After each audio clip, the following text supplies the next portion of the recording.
This is John Neal reporting for River City Sports. I'm here on our post-game wrap-up with our fresh above media direction player of the game, Mr. Jacob Floyd himself, number 32, Mr. Three Ball for the Trojans tonight.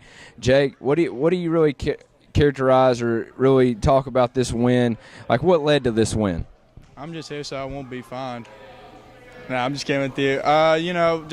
Great execution, the whole game. My guys found me wide open. I got to give credit to all of them. Andy, Marche played a heck of a game too. I got to give it up to them. So it's a great win, though, and we're coming out tomorrow night and see if we can try to get another one.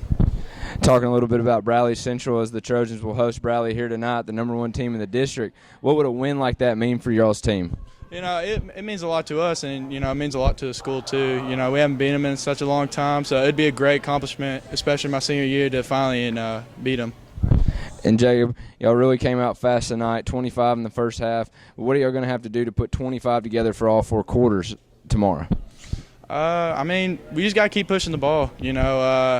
Sometimes we get winded, but if we keep pushing the ball and rebounding like we did tonight, I think we can do that all four quarters.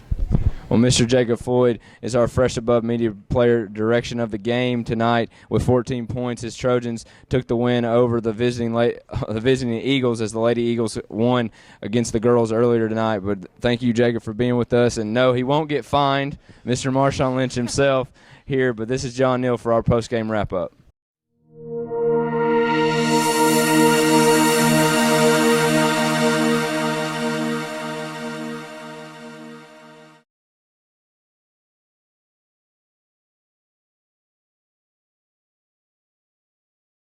Now, granted, ladies and gentlemen, it has been a little bit since I last played a sport here, and it was a different sport other than basketball. But one of my coaches used to say, you don't lose at home. That's exactly what Soddy Daisy did here, getting the big victory by 20 points, 57-37 over traveling Signal Mountain. The Eagles really kind of struggling throughout the entire matchup here, but coming to you now from Soddy Daisy High School with our River City Sports post-game wrap-up with Mr. John Neal. I'm Taylor Ellis. Thank you guys so much for joining us. If you listen to us on the broadcast live, even better. Thank you so much for your support.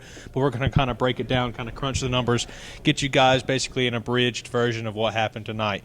And, John, you were here for the entire going. We're going to kind of start with the girls here. The girls got the victory, that is the Signal Mountain girls, 61-56.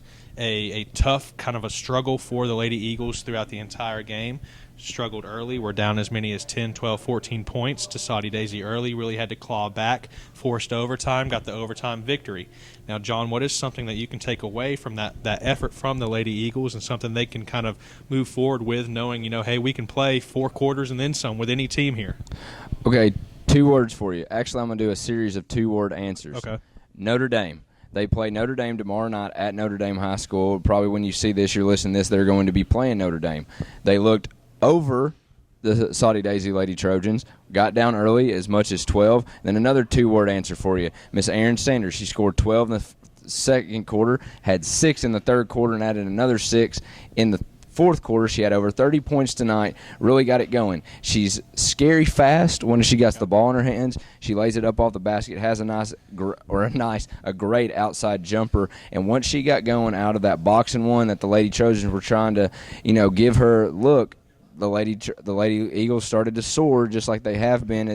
That's what's put them as number one in the district in 7AA, and that's what they're taking into their game tomorrow night against Notre Dame. And when you have such a big matchup, a rivalry matchup with a lot of implications like that, you tend to lose sight of what you're playing for right now. And I think they started to see that once they fell behind early and they kind of woke up. And once they woke up, the Eagles soar and the Eagles fly together, you could say. Sure. And they went on to become victorious.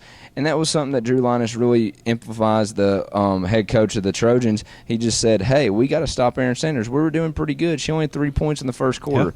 But you got to play 4 quarters of defense. That's one thing the Lady Trojans really need to take away from this, is just because one shot goes up, just because one rebound goes the other way, you got to continue to fight and continue to attack the basket, and that's one of the takeaway. The Eagles, you got to start faster tomorrow night, and the Lady Trojans, you got to consistently play at that high of intensity for 4 quarters. With Bradley coming in tonight, or probably when you see this tonight, coming here from this high school, Bradley's number 1 in their district too, and they have been rolling people, folks, and that's something that they've got to be able to do night in and night out, is to play with that intensity that they come out with so much. We've seen it.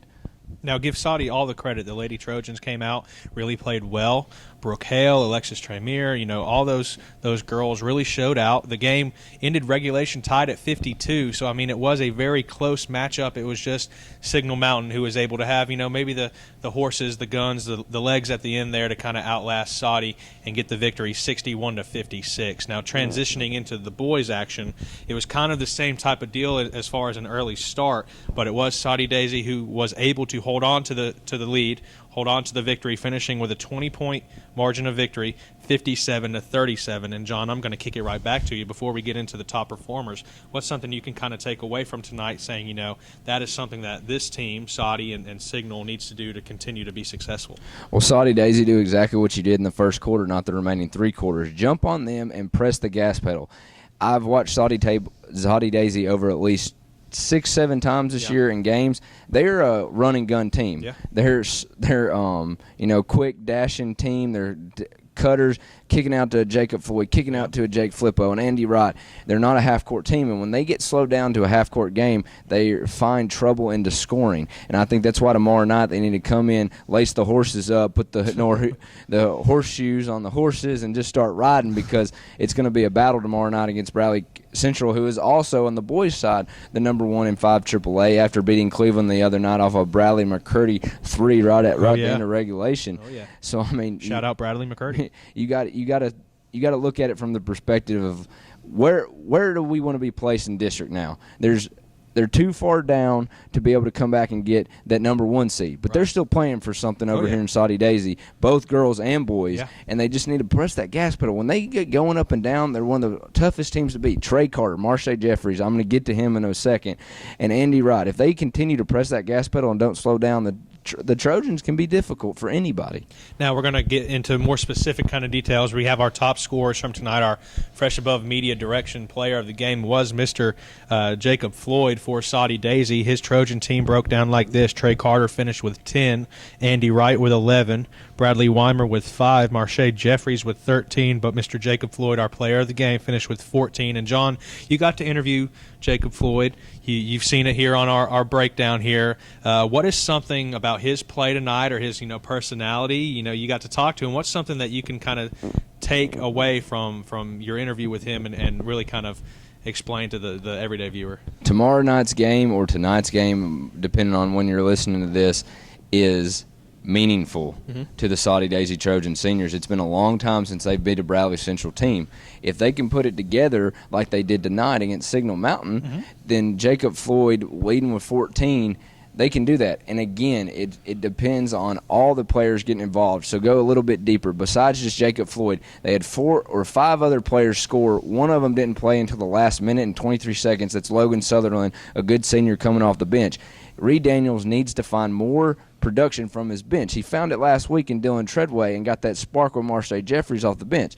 Marsha Jeffries got the start tonight, ended up with over double digits, and something I haven't seen from Marsha Jeffries all season long is an outside game. Yeah. He hit a 3, also hit 2 long 2s. I was really excited to see that because how well he rebounds and that motor around the basket to be extended and bring that to another level or another dimension of that offense can do tremendous things, something that Bradley hasn't seen yet. So those 5 players get a little bit more depth. Tomorrow, wake up. Come up here, get in the gym, get some shot ups, get ready for Bradley Central, because you can put them on a ride and you can say, hey, district, we might be one of the last seeds in the district. We're going to see in 2 weeks, and this is what you're going to get. And for Signal Mountain, we want to just keep everything fair here. Signal Mountain, their top scorers, Stephen Heineken with 9, Griffin Palmer with 9. But a key note here for the game, no other Signal Mountain Eagle finished with over 6 points on the night, something they need to improve on here with district play finishing up in the end of January, early February, and really some pretty good teams they've got to face up here in the late going here. But that's going to pretty much do it for us here from Soddy Daisy High School, giving you our post-game wrap-up. It was Signal Mountain, the girls, able to get the victory 61-56, and then the Soddy Daisy boys just wrapped up here from Soddy Daisy High School. 57-37 was that Soddy victory here from Soddy Daisy High School. For John Neal, I'm Taylor Ellis, wrapping everything up here. Be sure to check out all our social media. Use the hashtag RCSHoops, and be sure to listen to the live game broadcast on the Spreaker app. Be sure to check out the site for that link there.